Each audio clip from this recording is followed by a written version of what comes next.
Hello and welcome to this week's episode of CBTV. Senate estimates hearings are a vital part of ensuring transparency in our Parliament. It's a chance for us senators to ask the government how they're spending your money. Now, I've got to say, the waste and mismanagement uncovered last week makes for some very painful reading. Take for example the Building the Education Revolution. Do you remember that? It was started in response to the global financial crisis and it's been beset by mismanagement ever since.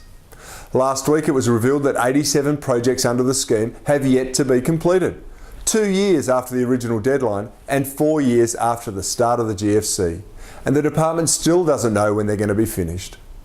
We also found out in estimates that Indigenous children are still waiting for 2 boarding facilities to be built in the Northern Territory, 5 years after the government promised to help fund them. And the government has given permission for over $630,000 to be spent on 118 new shredding machines for customs, an average of about $5,000 per machine.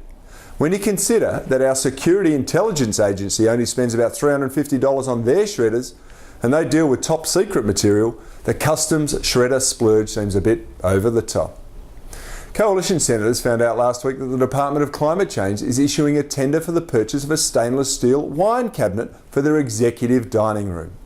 So while Australian families struggle with rising costs, due in part to the carbon tax, those in charge are splashing out on luxuries. They're already getting a new $20 million building, so I guess they figured they needed a fancy new wine cabinet to go with it. Senators also uncovered that the government spent close to $80,000 to build 3 fake kitchens for their carbon tax TV ads. Sure, they could have filmed in real kitchens at a cost of a few $1,000s, but that's not how this government operates. They like to go over and above the call of duty when it comes to spending your money. Consider the $21,000 spent by the government on 1 dinner in Fremantle and the $75 grand spent on 5 coffee machines for the Department of Industry. You're starting to get the picture? This is a government that shows no concern about wasting taxpayers' money in whatever farcical manner they choose. They've got no idea about managing money and have proved themselves hopeless in being prudent economic managers. The sad thing is that Australian families are the ones who will suffer.